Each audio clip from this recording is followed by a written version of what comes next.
পৃথিবীর 257টা রাষ্ট্র মিলে তারা রিপোর্ট বানিয়েছে পৃথিবীর নিকৃষ্ট মানুষ কারা। 6 জনের নাম এসেছে, নেতানিয়াহু একজন, মোদি একজন, আর যেটা পালিয়েছে ওইটাও আছে। ওরে যদি না থামানো যায় পৃথিবীর সামনে কিন্তু বসবাসের অযোগ্য হয়ে যাবে। অলরেডি আরম্ভ করে দিয়েছে ভারতে। মোদি 3 নাম্বার লোক, এই তামাম দুনিয়া তাকে ঘৃণা করে। শুধু বাংলাদেশের মানুষ আমরা না, তামাম দুনিয়া। এটা রিপোর্ট দিয়েছে মাইক্রোসফট, খ্রিস্টানরা বানিয়েছে রিপোর্ট। আল্লাহ পাক বলেন আমি কিছু বলি না, কাউকে ধরি না, যদি কাউকে একবার ধরি আমি ওরে ছাড়ি না।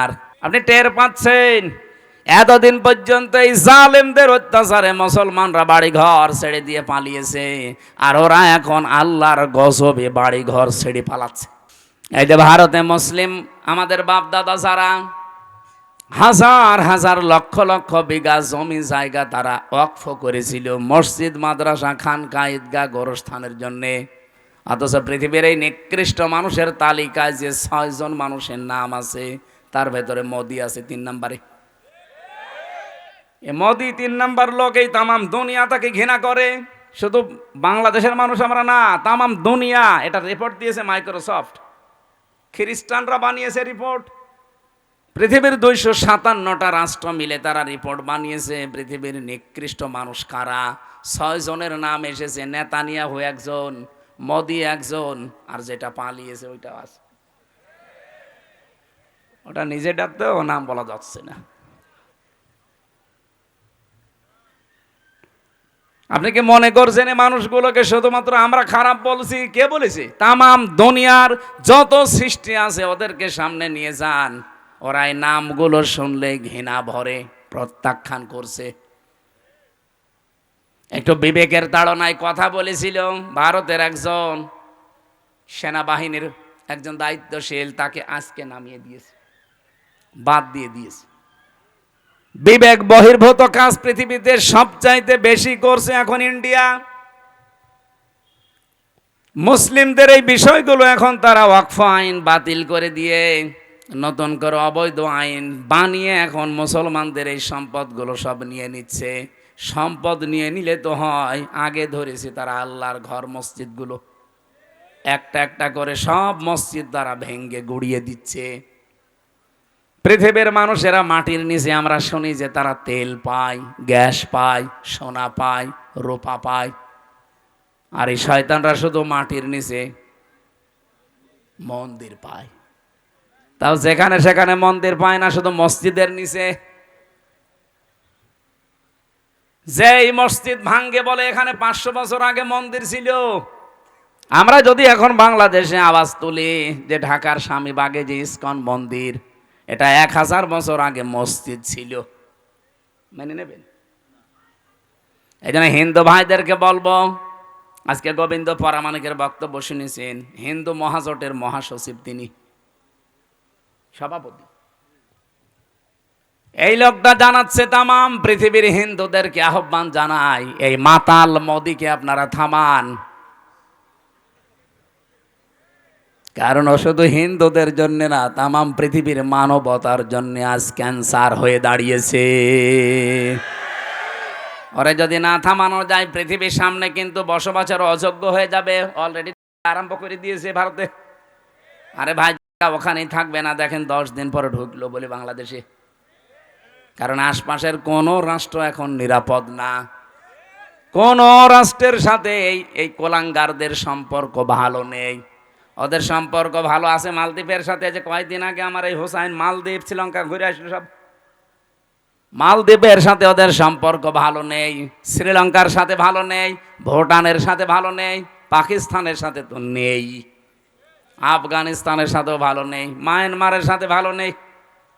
আমাদের সাথে ভালো ছিল, ববু ছিল, ববু নেই, ভালো নেই। বউ চলে যাওয়ার পরে আমরা খুব মুসিবতে আছি। দল মত জাতি বর্ণ ধর্ম নির্বিশেষে কোরআনের অনুষ্ঠানে যারা আজকে এসেছি, খুশি হয়ে বলছে আলহামদুলিল্লাহ। আমরা জন্মের পর থেকে শুনছি এটা শুকরিয়া আদায় করার একটা বাক্য, নাকি শোনেননি কোনোদিন? লাইং শাকারতুম লাযিদান্নাকুম, যদি নিয়ামতের শুকরিয়া আদায় করো আমি আল্লাহ নিয়ামতকে বাড়িয়ে দেব। আল্লাহ শুধুমাত্র বাড়িয়ে দেব এ কথাই তো হয়ে যেত। লামে তাকিদ ননে সাকিলা দিলেন কেন? অবশ্যই বাড়িয়ে দেব। মুফাসসিরিন ইকরাম লিখেছেন এই আয়াতের ব্যাখ্যা করতে গিয়ে, পৃথিবীতে কোনো মানুষ যদি একটা জিনিস হারিয়ে ফেলে, ওই হারানো জিনিসের বিনিময়ে আল্লাহ রাব্বুল আলামিন কমপক্ষে তাকে ডবল করে দেবে দুনিয়া আখিরাত মিলিয়ে।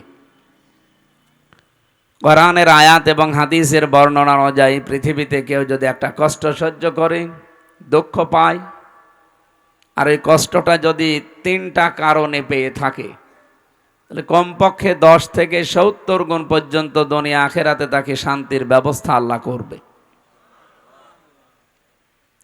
ফাইন্না মাআল উসরি ইসরা, ইন্না মাআল উসরি ইসরা। এই আয়াতের তাফসিরে দেখবেন ফি জিলালিল কোরআন সাজ্জাদ কুতুব রহমতুল্লাহ আলাইহি টিকার ভেতরে তিনি দিয়েছেন, কোনো মানুষ যদি দুনিয়ার ময়দানে একটা কষ্ট সহ্য করে, তাহলে এই কষ্টের জন্য আল্লাহ যে সুখ, শান্তি, স্বস্তি, নিরাপত্তা, কল্যাণের কথা জানিয়েছে সেইটা অগণিত। এজন্য ইসরর আগে আলিফ লাম নেই, উসরুনের আগে আলিফ লাম আছে, এটা মারেফা, এটা নির্দিষ্ট। এর আগে মাগা আছে, মাগা মানে সঙ্গে সাথে। আল্লাহ এর আগে ইন্না দিয়ে গ্যারান্টি দিয়েছেন অবশ্যই কষ্টের সাথে, কষ্টের পরে, কষ্টের সঙ্গে সুখ আছে। কিন্তু কয়টা? আমি যেহেতু আলিম মাদ্রাসা, অনেক আলেম এখানে আছে, একটু চিন্তা ভাবনা করে আয়াতগুলো পড়বেন, মজা পাবেন। এদিকে তাকান, তাকান এদিকে। আমার কথা যেটা বলি ওখান থেকে আমি একটা শিক্ষা নিয়ে আসি আগে, তারপরে সামনে যায়। তো এই আয়াত থেকে আমাদের শিক্ষা কি? একটা কষ্ট যদি কেউ দুনিয়াতে সহ্য করে, একটা কষ্টের বিনিময়ে কমপক্ষে, যেহেতু ইসরার আগে আলিফ লাম নেই, এটা অনির্দিষ্ট, এটা না কেরা, তার মানে সুখ একটা দুইটা না, কত দেবে এটা আমরা জানি না। আল্লাহ একটা নির্ধারিত নিয়ম দিয়েছেন যে সর্বনিম্ন 10, মাংজা আবিল হাসানাতি ফালাহু আশরু আমসালিহা। একটা নেকির কাজের পরে কমপক্ষে আল্লাহ ওই 10 গুণ পর্যন্ত সওয়াব দেয়, আর সর্বঊর্ধ্বে 70 গুণ। এরপরে কত আছে এটা আমাদের ধারণার বাইরে, বেগাইরি হিসাব বলা আছে কোরআনে। তো এখানে যেহেতু একটা কষ্ট কেউ সহ্য করলে তার সাথে সাথে আল্লাহ সুখ, শান্তি দেবে কয়টা? কমপক্ষে নিম্নে 10, ওপরে 70-এর উপরে আরো আছে, আমরা 70-ই ধরলাম। এদিকে তাকিয়ে বলেন সর্বনিম্ন কত? এর উপরে অন্তত 70 ধরি, তার উপরে যত আছে আমাদের হিসাবের যেহেতু বাইরে, ওইটা বাদ দিলাম। একটা কষ্ট যারা আমরা সহ্য করি, এর সাথে সাথে আল্লাহ সুখ, শান্তি আমাদেরকে দেবেন 70টা। এটার ভেতরে কি আছে এখন আমরা বের করতে চাই। সুখ যদি আপনি দুনিয়ায় পেয়ে থাকেন, কষ্ট যদি আপনি পেয়ে থাকেন, এই কষ্টটা, এই সুখটা হওয়া লাগবে 3টা কারণে। কয়টা? আমি কথা বোঝাতে পারছি কিনা বলেন? আপনি কষ্ট পেলেই হবে না, কষ্ট পাওয়া লাগবে দুনিয়ায় কয়টা কারণে? আরো জোরে বলেন। 1 নম্বরে আপনার যদি আল্লাহর জন্য কষ্ট হয়, রাসূলুল্লাহর জন্য কষ্ট হয়, মানবতার জন্য কষ্ট হয়, কয়টা কারণ পেলাম? এই 3 কারণের বাইরে যদি কেউ কষ্ট পায়, তার কষ্টের সাথে আল্লাহ সুখ, শান্তি রেখেছেন, এ কথা কোরআনে নেই। এ মাদ্রাসার যারা সম্মানিত আলেম ওলামা যারা আছেন তাদেরকে বলছি একটু ভালো করে খেয়াল করেন। সাধারণ মানুষ হয়তো এভাবে না বুঝলেও আপনারা বুঝবেন। আপনি বলেন একটা কষ্টের পেছনে কারণ কয়টা?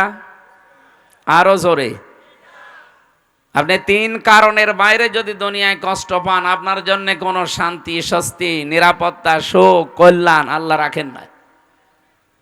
বহু মানুষকে আমরা দেখি এই 3 কারণের বাইরেও তারা কষ্ট সহ্য করে।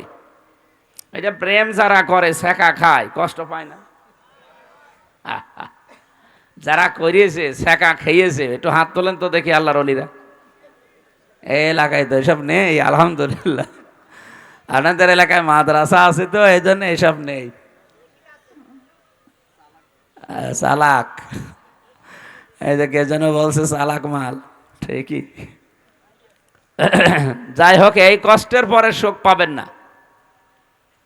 পরকীয়া প্রেমে যারা আছে এরা যদি একটু মানে কিছু হয় কষ্ট পায় না? এই কষ্টের সাথে কি সুখ আছে? না। এটা হাসিনা, আপনি নাম ধরেই বলছি, আমার দাদির বয়সী তো, এই জন্যে। উনি যখন চলে গেল কষ্ট পায়নি? কি কষ্ট পেয়েছে আপনি দেখেছেন, কি কান্না কাঁদছিল। আমার তো মনে হয় স্বামী মরে গেলেও ও এত কাঁদেনি। কি কন্দন গো, মনে হচ্ছে যে সব মরে গেছে একদিনই। আমি এর আগেও কন্দন দেখেছি কিন্তু চোখে পানি দেখিনি, এই দিন সত্যিই চোখে পানি বেরিয়েছিল। তার মানে এই দিন কষ্ট, কথা বললেন না কেন? এই যে কষ্ট পেলে, কষ্ট কি আল্লাহর জন্যে, রসুলুল্লাহর জন্যে, মানবতার জন্যে? কিসের জন্যে? মানবতা ধ্বংস করার জন্যে।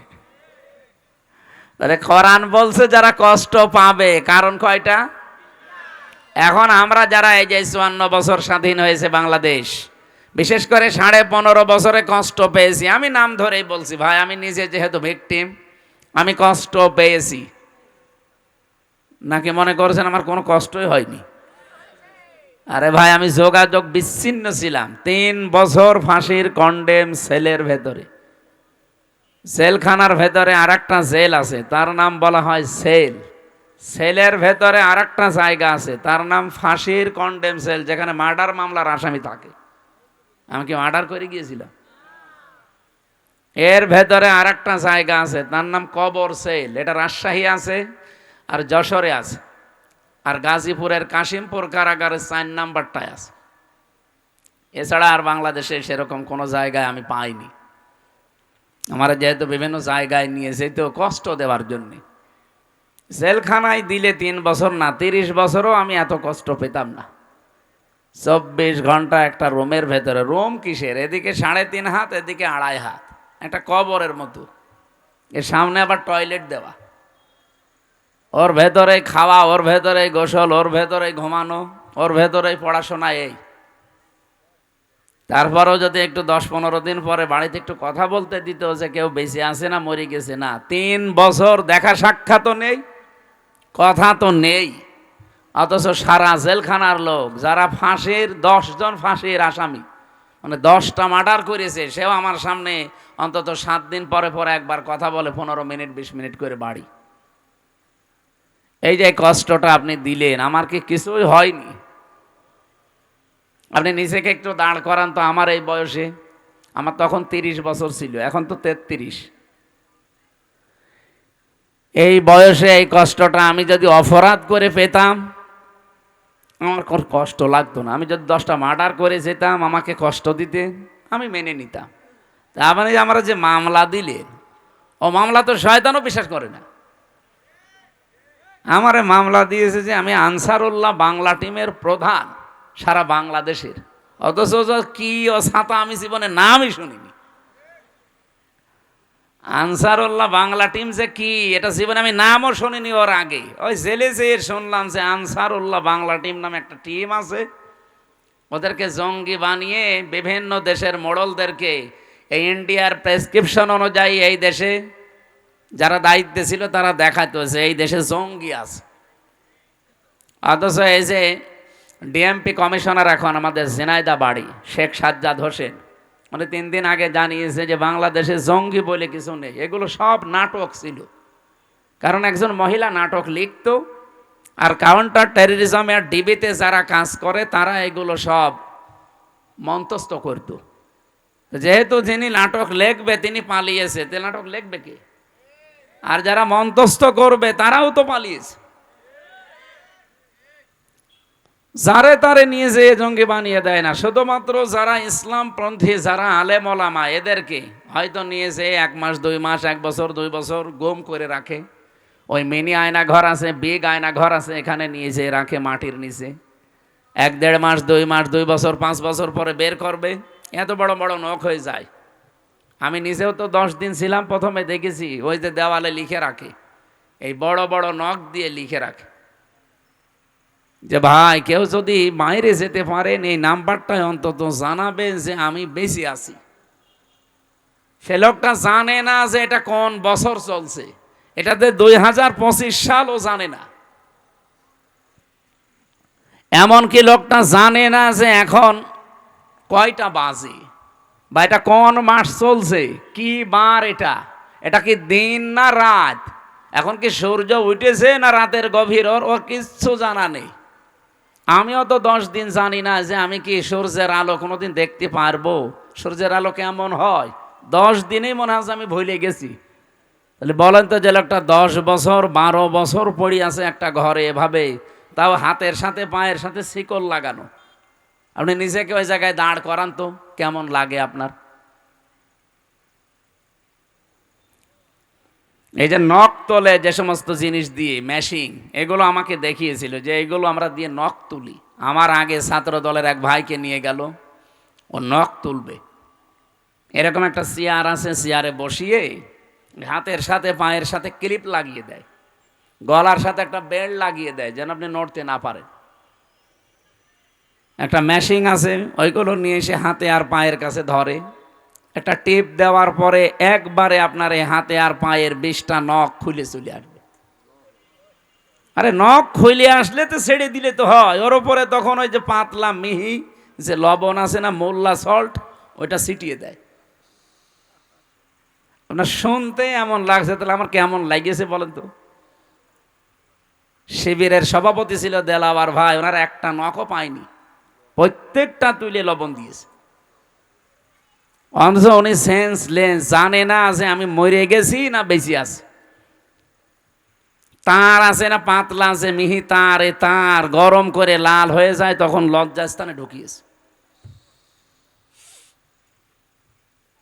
পুরুষাঙ্গ ওনার নষ্ট হয়ে গেছে, পরবর্তীতে চিকিৎসার মাধ্যমে আল্লাহ আবার ফেরত দিয়েছে।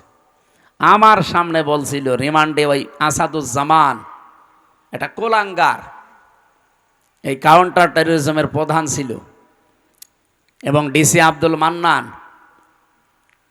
আরও চট্টগ্রামে বাড়ি আতিকুর রহমান ভূঁইয়া এডিসি। আমি নাম ধরে বলছি কারণ আমি এই সাজাগুলো পেয়েছি তো। শেখ ইমরান হোসেন খুলনা বাড়ি, এরপরে জাহিদ হাসান, গোপালগঞ্জের মনিরুল ইসলাম,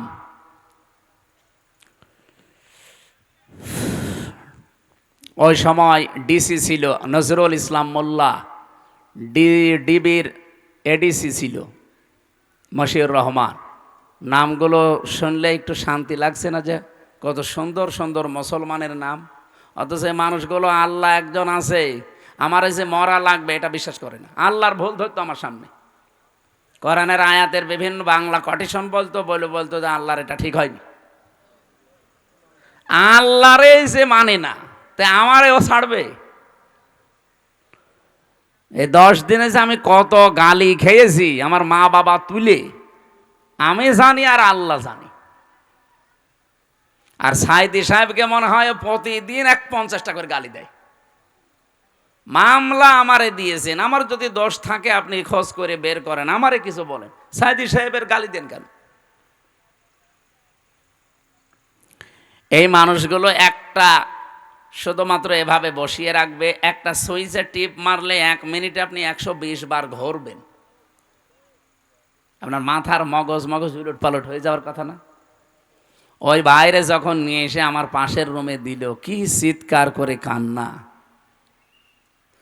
এতে কঠিন ভয়ঙ্কর একটু বর্ণনা বললাম, এটা কিন্তু আমি ফেস করে এসেছি।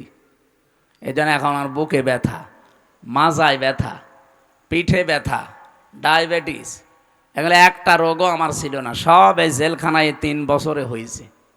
কারণ ভেতরে তো কোনো চিকিৎসা নেই। একজন ডাক্তার আছে 10,000 মানুষের জন্য, একটা ডাক্তার, মহিলা ডাক্তার, তাও সব রোগের কথা তার কাছে বলাও যায় না। আর যে রোগের কথাই বলি ছাতা একই ওষুধ দেয়। যদি বলি ম্যাডাম আমার হাতে ব্যথা, ওই একই বড়ি দেয়। মাথা ব্যথা, একই বড়ি। কেউ যদি বলে আমার ননু ব্যথা, ওই একই বড়ি। মানে আমার সামনে একজন যে বলছে যে আমার এই জিনিসে ব্যথা, ওই একই বড়ি। মহিলা করবে কি? কারণ এই কথা কি ওনার সামনে বলা যায়? একজন পুরুষ মানুষ যেখানে 25-30 বছর বয়স আমার, আমি এই জিনিস দেখাতে পারবো তার কাছে? তাও একজন দেখিয়ে ফেলেছিল, মানে সহ্যের বাইরে চলে গেছে, কি করবে? জিনিসপত্র মানে মোটা হয়ে গেছে, ফুলে চিকিৎসা নেই, ও জেলে খালি ওই একই বড়ি দেয়। তখন বলছে এই দেখেন, কি দেখবেন দেখেন। এই কঠিন পরিস্থিতি তৈরি করলো যারা, কষ্ট বলেন তো, সত্যি করে বলেন, একটু কি হালকা আমি পাইনি? এ 3টা বছর আমার কাছে মনে হয় 30 বছর যা বেঁচেছিলাম তার চাইতেও বেশি কষ্ট পেয়েছি। তাহলে এক একটা কষ্ট পেয়েছি আমার নিজের কোনো দোষের কারণে, কোনো অপরাধের কারণে। হয় আল্লাহর জন্য তারা কষ্ট দিয়েছে, রাসূলুল্লাহর জন্য কষ্ট দিয়েছে, অথবা মানবতার জন্যে। তাহলে কোরআনের আয়াত ছিল কি, কেউ যদি কষ্ট সহ্য করে একটা, কষ্টটা কার জন্যে? আল্লাহর জন্যে, রাসূলুল্লাহর জন্যে, মানবতার জন্যে। তার জন্যে কমপক্ষে মা যেহেতু আছে, যারা আরবি গ্রামার জানে বলেন তো মা, এ শব্দের পরে আল্লাহ উসরুনের আগে আলিফ লাম দিয়ে এর সাথে নির্ধারিত করে দিয়েছে যে অবশ্যই একটা কষ্ট সহ্য করো দুনিয়ায়, একটা দুঃখ সহ্য করো, আমি আল্লাহ কমপক্ষে 10 থেকে 70টা সুখ, শান্তি, স্বস্তি, নিরাপত্তা, কল্যাণ দুনিয়া আখেরাত মিলে তোমার কপালে লিখে দিলাম। আল্লাহর এই ওয়াদা কি মিথ্যা হবে? বলেন বলেন। অন্তত 15.5 বছরে আমরা যারা 50টা কষ্ট পেয়েছি, না পাইনি? 50টা কষ্ট যারা পেয়েছি এই 3 কারণে, তাদের জন্য আপনি 50কে 70 দিয়ে গুণ দেন তো। 3500 কমপক্ষে সুখ, শান্তি আল্লাহ আমাদের সামনে রেখে দিয়েছে। এগুলো দুনিয়া আখেরাতে আল্লাহ আমাদেরকে দেবে, এরপরে অন্য কিছু। এরপরের আয়াতটা যেহেতু আল্লাহ রিপিট করেছেন, এই জন্য বলছি। আল্লাহ রাব্বুল আলামিন বলেন, ইন্না মাআল উসরি ইসরা। আগেরটা শুনে যেমন শান্তি পেয়েছো, পরেরটা একটু শোনো, কেমন লাগে বলবো।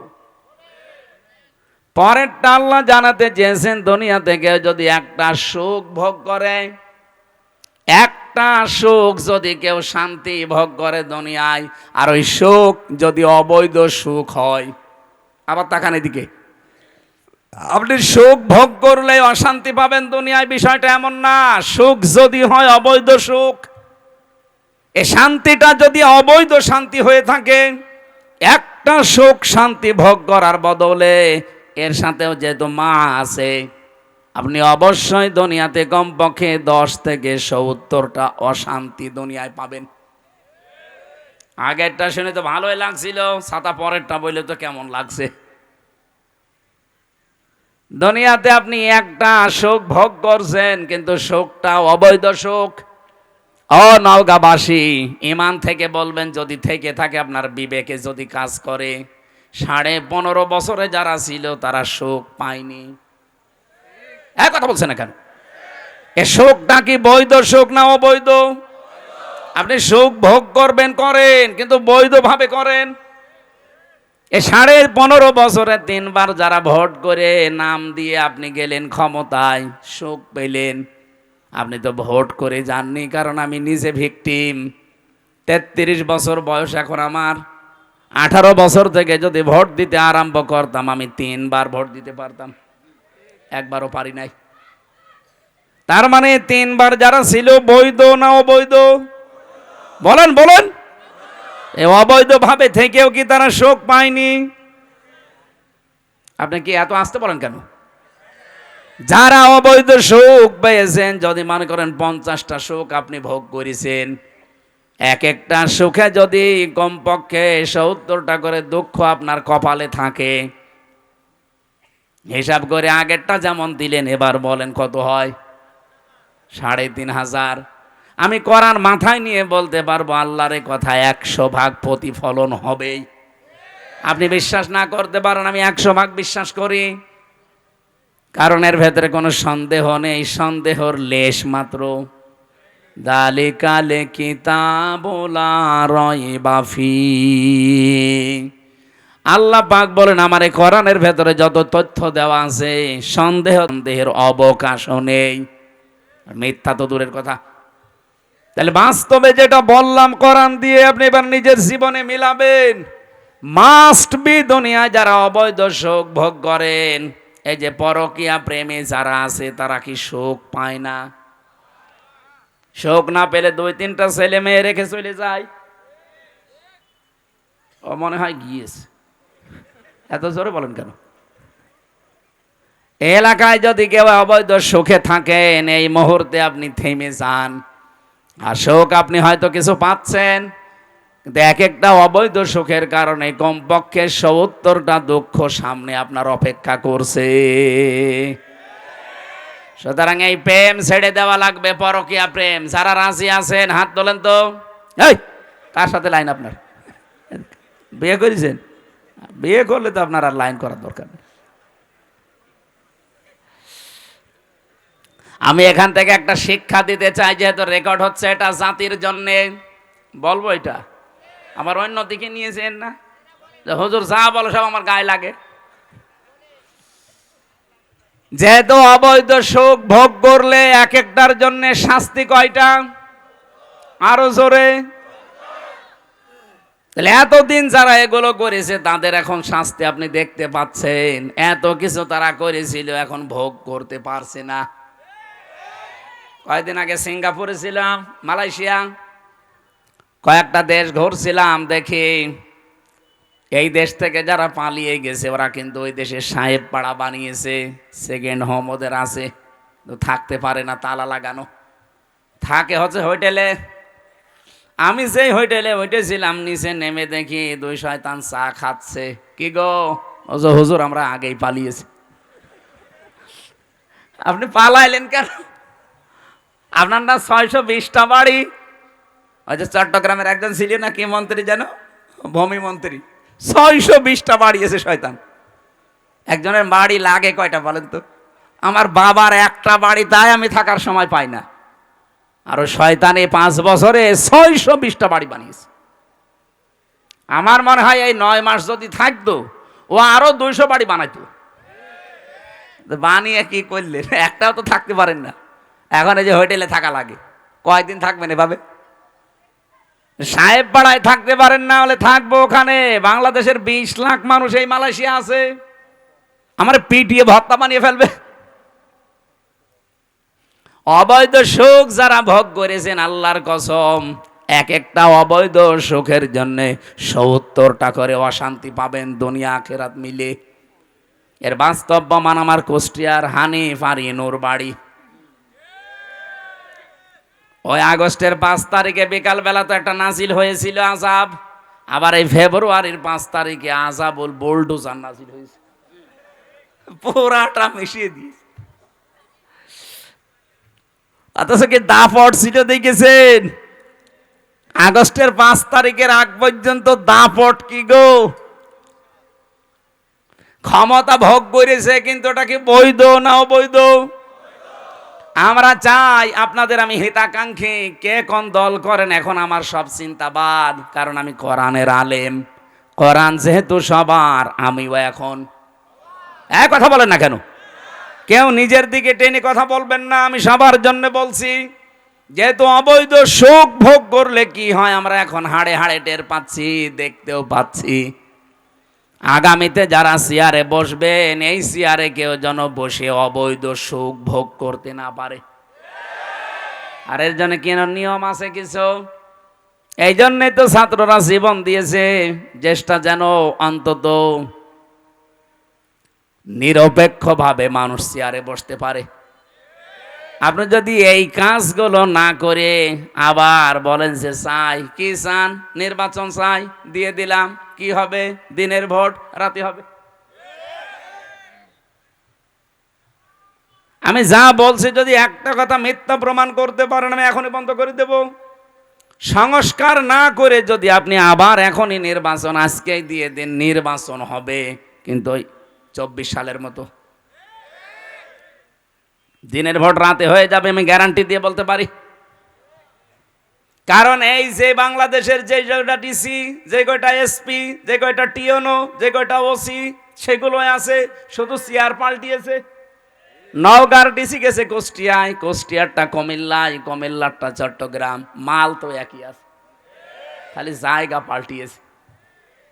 ওই মালদের হাতে যদি এখন আপনার দিয়ে দেন, ওরা কি ওই এতদিন 15 বছর যা করেছে ও আল্লাহর ওলিরা তাই করবে? কে কথা বললেন না কেন? এই জন্য জিনিস পাল্টান, সংস্কার তো এমনি বলছে না, সংস্কার মানে এগুলো পাল্টিয়ে দেন। জালেম যারা ছিল, জালেমদের দোসর যারা ছিল, একটাও যেন চেয়ারে না থাকে, সব পাল্টিয়ে নতুন মানুষের জায়গায় দেন। আরো আসতে বলেন। নির্বাচন আমি আজকে বিকাল বেলা দিতে বলছি, দেন, রাত শেষ হলে সকালে দিয়ে দেন, কিন্তু এগুলো পাল্টিয়ে দেন। সত্যি বলছে, এগুলো পাল্টিয়ে না দিলে আল্লাহর কসম যা ছিল আবার তার চাইতে বেশি খারাপ হবে। আর এভাবে যদি কেউ চেয়ারে বসতে পারে, বলেন তো ওইভাবে চেয়ারে বসলে বৈধ না অবৈধ? অবৈধ সুখ পেয়ে আপনি কি করবেন দুনিয়ায়? কয়দিন ভোগ করবেন অবৈধ সুখ? এই পৃথিবীতে অবৈধ সুখ যারা ভোগ করে শান্তি পায়, আল্লাহর কোরআন বলেছে অবশ্যই তাদের দুঃখ কপালে আছে। দুনিয়া আখেরাত মিলে কয়টা? বলেন বলেন। এবার আপনার যা ভালো লাগে আপনি তাই করেন। এ পর্যন্ত বলার পরে যারা না বোঝার ভান করে আছেন, এই এদিকে আসেন। কি দেখছেন কি এখানে? যে যেখানে আছে সেখানে বসে পড়বে। এদিকে তাকান। কি বুঝলেন এই দুইটা আয়াত দ্বারা? আগে শিক্ষা বের করে সামনে যাওয়া লাগবে। এখন থেকে সিদ্ধান্ত নেওয়া লাগবে না যে জীবনে যদি কষ্ট সহ্য করি আল্লাহর জন্য করব, রাসূলুল্লাহর জন্য করব, মানবতার জন্য করব। এই কথা বলেন না কেন? আর সুখ যদি ভোগ করেন অবৈধভাবে, একটা ক্ষতি হবে কয়টা? এরকম পাগলেও চাইবে? এরকম পাগল যদি থাকে, নওগাঁয় থাকতে দেবেন না, ওরে পাঠাবেন কোথায়? বলছে পাবনায়। পাগলা গারাদার পাবনায় লাগবে না, নওগাঁয় আর একটা বানানো লাগবে। এক কথা বলে না কেন? এরকম পাগল এখনো দেশে আছে। অবৈধ সুখ আমরা একটা হাদিস পড়েছিলাম, শুনেছেন না? আপনাদের এদিকে মন নেই। আনা আবি যাররিন রাদিয়াল্লাহু তাআলা আনহু قال قال النبي صلى الله عليه وسلم من ادعى ما ليس له فليس منا وليتبوأ مقعده من النار رواه মুসলিম। এটা তো নড়ে কেন? এখানে কি সমস্যা? কারো হাঁটাহাঁটি একটু বন্ধ করেন। এত নড়লে তো আমি এখানে হাঁটাহাঁটি যাতে খুব জরুরি না থাকে করবেন না, একটু নিস্তব্ধ পরিবেশ দেন। হাদিসটা এখানে যেহেতু আলিম মাদ্রাসা, আপনারা নিজেরাও পড়ান মুসলিম শরীফের হাদিস, আমি জানি, কিন্তু এখান থেকে দুইটা তথ্য আমি বের করতে পেরেছি। এদিকে তাকান। নবীজি বলেন, মানিদ দাআ মা লাইসা লাহু ফালাইসা মিন্না। যেই জিনিস তোমার না, ওইটা যদি নিজে দখল করে নাও, নিজের আয়ত্তে রেখে দাও, যেই দিন এই কাজ করবা ওই দিন থেকে তুমি আমি নবীর উম্মত নেই। শুনেই না উজুবিল্লাহ পড়ছেন, বাস্তবতা বলবো। যেই জিনিস আপনার না, ওইটা যদি নিজের আয়ত্তে নিয়ে নেন, যেভাবেই হোক, প্রতারণা করে হোক, সিটারি বাটপারি করে হোক, ধোকাবাজি করে হোক, ছিনতাই করে হোক, ডাকাতি করে হোক, চাঁদাবাজি করে হোক, যেভাবেই হোক, যদি নিজে ওইটা নিজের আয়ত্তে নেন, অথচ জিনিসটা আপনার না, যেই দিন এই কাজ করেছেন ওই দিন থেকে আপনি আর নবীর উম্মতের তালিকায় নেই।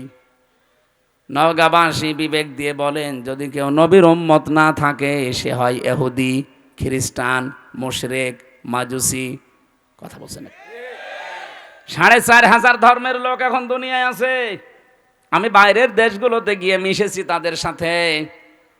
থাইল্যান্ডে গিয়ে এক জায়গায় যাচ্ছিলাম বাসে চড়ে, জিজ্ঞাসা করলাম যে আপনার নাম কি? নাম বলার পরে মনে হচ্ছে না, এই মুসলমানের নাম না। আপনার নবীর নাম কি? বলছে জোসেফ। জোসেফ মানে? হ্যাঁ, মুসা আলাইহিস সালাম, এটা ইহুদি।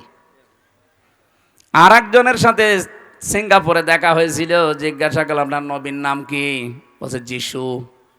যিশু মানে ঈসা আলাইহিস সালাম। তাহলে ওই নবীর উম্মত দাবি করছে তারা, কেউ ঈসা, কেউ মুসা, কেউ ইব্রাহিম।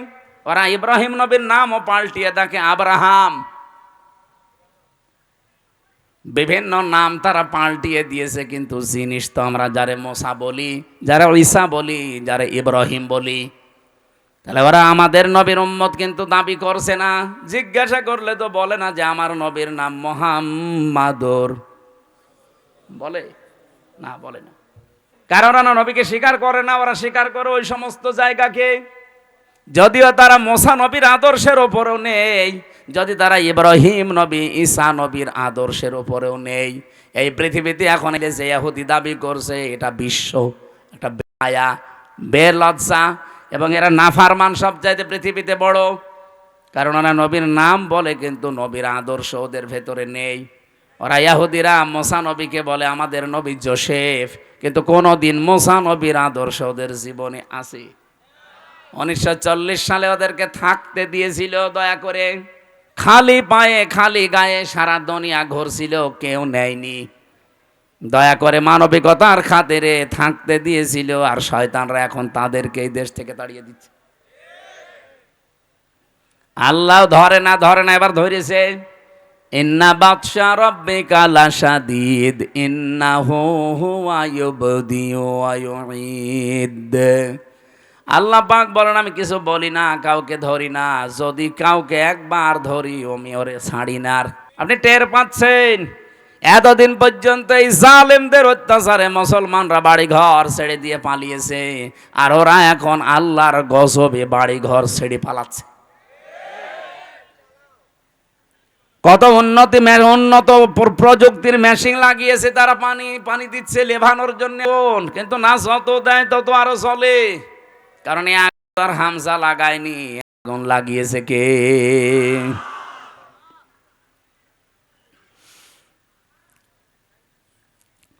ওই জিনিস তো আপনাদের দখলে থাকার কথা ছিল না, আপনারা দখল করে নেন কোন কারণে? যেই জিনিস আপনার না, ওইটা যদি আপনি দখল করে নেন, আল্লাহর কসম করে বলছি ওই দিন থেকে আপনি কিন্তু নবীর উম্মত আর নেই। আগস্টের 5 তারিখের পরে অনেক মানুষের চরিত্রে আমরা এগুলো দেখতে পেয়েছি, যে জিনিস যার না সেইটা নিজের করে নিয়েছেন। আপনি মনে করছেন কি আপনি নামাজ পড়েন, রোজা রাখেন, আপনি হজ করে এসেছেন, বিশাল পাগড়ি মাথায় দেন, জুব্বা গায়ে দেন, আপনি নবীর উম্মত আছেন? কে বলেছে আপনাকে? আপনি যদি নবীর উম্মত থাকেন এই হাদিসটা না মানার পরেও, তাহলে আব্দুল্লাহ বিন উবাই নবীর উম্মত। কে কথা বলেন কেন?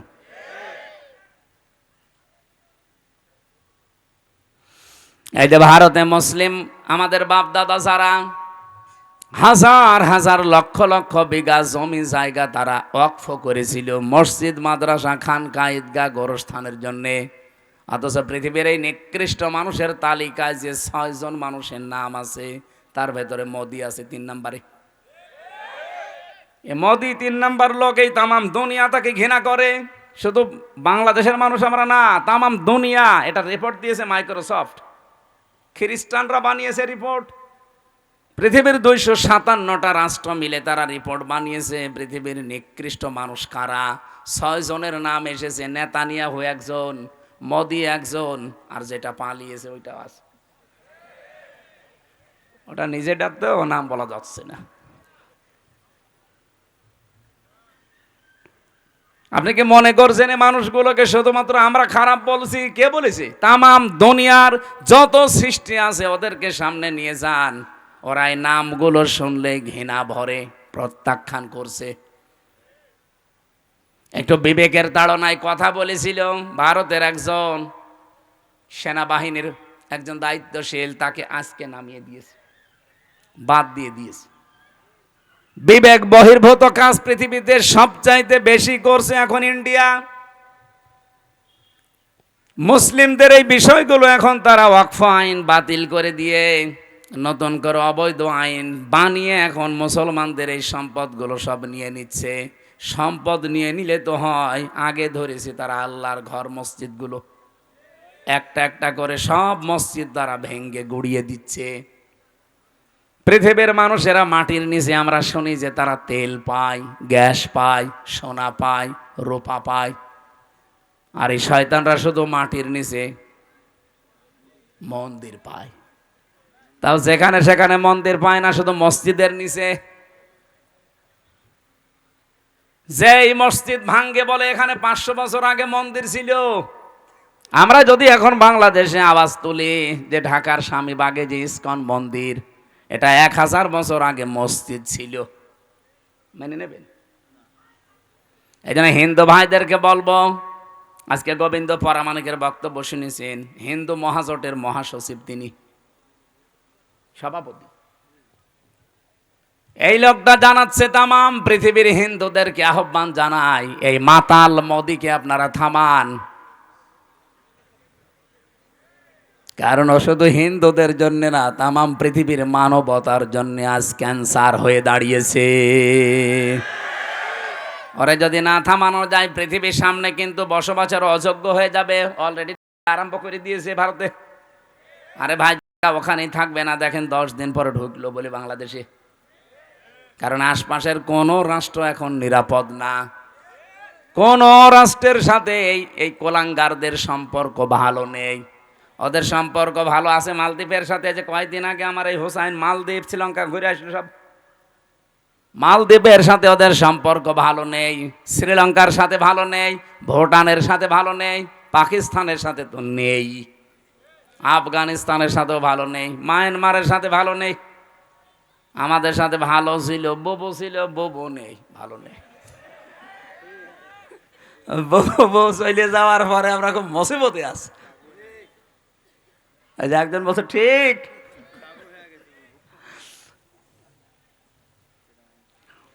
ববুরে এতদিন শুনতাম নাকি যে স্বামী স্ত্রীর সম্পর্ক, এটা তো মিথ্যা কথা। কারণ দাদা তো ফুল হাতা আর আমরা হাফ হাতা। ফুল হাতা বোঝেন? আমি জেলখানা এটা বুঝতাম না। জেলখানায় এক পেয়েছিলাম, জেলার দেবদুলাল। ও যখনই জেলে প্রবেশ করত, গেট দিয়ে আসার সঙ্গে সঙ্গে কয়েদিরা যারা এক বাক্যে আওয়াজ দিত, ফুল হাতা ঢুকতেছে। তখন বুঝলাম যে বেটা মুসলমানি দিইনি। মুসলমানি না দিলে কি বলে? ফুল হাতা। আর আমরা এখানেও ফুল হাতা আছে, এই যে ছোটগুলো। এই না মানে না, ও ফুল হাতা। এই ছোট ছোট গুলো, এগুলো সব ফুল হাতা না, এগুলো হাফ হাতা এখন হয়নি।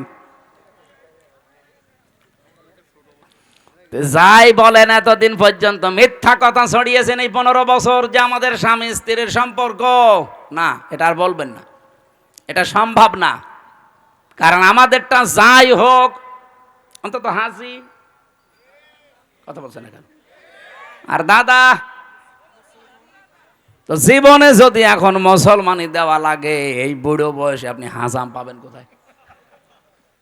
এখন বুড়ো হাজাম লাগবে না? আপনি এই বয়সের কোনো ছেলে দিয়ে মুসলমানি দিতে পারবেন? ও তো লজ্জা পাবে, বলবে বুড়ো হাজাম নিয়ে আসেন। এখন বুড়ো হাজামের হাতে আপনি অস্ত্র দেবেন, ও আগা কাটতে যে গোড়া কেটে বাদ দিয়ে দেবে। আমি আর নিচে নামলাম না। দাদা জীবনের মতো বিয়ে করার স্বাদ মিটে যাবে। আর দাদা যদি মুসলমানি না দেয়, ও মুসলমান না হয়, ওর সাথে বিয়ে দেওয়া যায় যাচ্ছে।